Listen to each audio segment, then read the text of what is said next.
পাকিস্তানের বিপক্ষে বাংলাদেশের ব্যাটারদের ব্যাটিং দেখে আমার একটা কথাই কেবল মনে হয়েছে, তারা ম্যাচটা জিততেই চায়। জেতার মানসিকতা নিয়ে তারা উইকেটে ছিল, তারা চেয়েছে ম্যাচটা হারতে। এবং অনেকদিন বাড়ির বাইরে আছি, কিছু সুন্দর দুবাই থেকে, দুবাই মরটল থেকে কিছু শপিং টপিং করে দুবাইতে কম দামে গোল্ড পাওয়া যায়, ম্যাচ ফি তো প্রচুর, গোল্ড টোল্ড কিনে বাড়ি ফিরে যায়। এর ডিয়ার বাংলাদেশ ক্রিকেট দল, আপনারা অনেক ক্রিকেট খেলা ফেলছেন, আমাদেরকে অনেক এন্টারটেইনমেন্ট করে ফেলছেন, আমাদেরকে অনেক টুর্নামেন্টের কাপ আইনা দিচ্ছেন। মানে পৃথিবীতে এমন কোন টুর্নামেন্ট তো আর আপনারা বাকি রাখেন নাই। এশিয়া কাপ, ওডিআই বিশ্বকাপ, টি-20 বিশ্বকাপ, চ্যাম্পিয়ন্স ট্রফি, সব টুর্নামেন্টের কাপই তো আমাদেরকে আইনা দিচ্ছেন। আমাদের আর লাগবে না, আমাদের আর আপনাদের ক্রিকেট খেলা দেখা লাগবে না, আপনাদের মতো ক্রিকেট দল আমাদের আর লাগবে না, আপনাদের মতো ক্রিকেট বোর্ড আমাদের আর লাগবে না। দয়া করে আপনারা ক্রিকেট খেলা বাদ দিয়ে দেন, বিসিবি রে আপনারা আমি তো কি ভাই, এগুলো আর ঘুরে দেশে আনার কোনো দরকার নাই। দুবাই গেছে, দুবাই থাক, লেবার বিষয় কাজে লাগাই দেন, আমরা আর ক্রিকেট টিকেট দেবো না। খেলছে তাদের মনে করেন পারফরমেন্স, এটা দুষ্কর বিষয় যে তারা কিভাবে খেলছে তারা আসলে নিজেও মনে বলতে পারবে না। মানে আসে যায় আসে যায় আসে যায়, তাদের এই অবস্থা দেখে আসলেই দুঃখজনক বিষয়টা। সাইফ হাসানের যে মানে এতবার জীবন পাইলো, মানে তার ব্যাটার কিছু আমরা আশা করছি, সে বারবারই মানে ক্যাচ মিসিং হচ্ছে, মানে জীবন পাচ্ছে।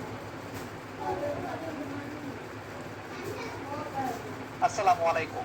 বাংলাদেশের বোলিং ইউনিট ফাইনাল খেলাটা ডিজার্ভ করতো, তাদের সঙ্গে যা করা হয়েছে সেটা হচ্ছে ইনজাস্টিস, এবং সেই ইনজাস্টিসটা করেছে বাংলাদেশের ব্যাটিং ইউনিট, একদম পিওর ইনজাস্টিস। পাকিস্তানের এই টিমের না বোলিং উন্নত মানের, না ব্যাটিং উন্নত মানের। ব্যাটিং তো পাকিস্তানের এই টিমের একেবারে যাচ্ছে নেই। সেই জায়গাটাতে পাকিস্তান যে সময়টা ফাইনাল খেলছে, এটা বাংলাদেশের বোলিং ইউনিটের সাথে এক প্রকারের ইনজাস্টিস, এবং সেই ইনজাস্টিসের সূচকটা করে দিয়েছে বাংলাদেশের ব্যাটিং ইউনিট।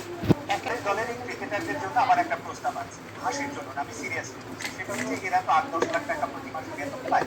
পাকিস্তানের বিপক্ষে শুধুমাত্র হারার জন্য না, হারার ধরনের জন্য তাদের বেতনটা 2-3 মাসের জন্য বন্ধ রাখে, কিন্তু সবার ক্ষেত্রে। কারণ আপনি যখন জিতবেন, যদি ফাইনালে উঠতেন, তাহলে তো বোনাস পেতেন। হারার ধরনের জন্য আপনার একটা শাস্তি হতেই পারে, বেতন দেন না, কয়েক মাস বেতন দেন না, দেখবেন সবাই ঠিক হয়ে যাবে। কারণ এটা এদের বিবেক বোধ, এদের দায়িত্ব জ্ঞান, ব্যাটিং যেভাবে হয়েছে সেটার শিক্ষা একটা হওয়া উচিত। বাংলাদেশ দলের এই ক্রিকেটারদের জন্য আমার একটা প্রস্তাব আছে, হাসির জন্য না, আমি সিরিয়াসলি বলছি। লজ্জায় কান্না করতে পারছি না, তবে বন্ধুরা আছে ওরা হাসাহাসি করবে কান্না করলে, তাই আমি কান্না করতে পারতেছি।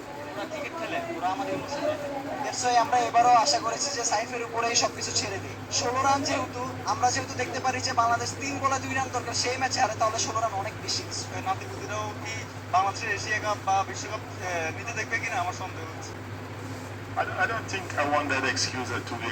আমার মনে হয় না এটা অজুহাত হতে পারে। আমি অজুহাত পছন্দ করি না। ব্যাক টু ব্যাক ম্যাচ খেললে ফিট হলে শতভাগ দিতেই পারবেন আপনি। পাকিস্তানের বিপক্ষে হেরে এশিয়া কাপ থেকে বিদায় ঘন্টা বাংলাদেশ। আগে ব্যাটিং পরে ব্যাটিং ডাজন্ট ম্যাটার।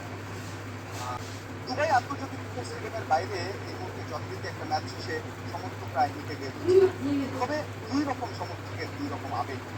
পাকিস্তানি সমর্থকরা যেখানে উল্লাস আনন্দে ভারতের সঙ্গে ফাইনালের মঞ্চে যাওয়ার আশা নিয়ে এখান থেকে পথ কেটেছে, ঠিক তখন বাংলাদেশের লাল সবুজ সমর্থকরা এক বুক আশা ভালোবাসা নিয়ে প্রবাসী বাঙালিরা যারা মাঠে এসেছিল, তারা আশাহত হয়ে দুঃখ নিয়ে মাঠ ছাড়ছে।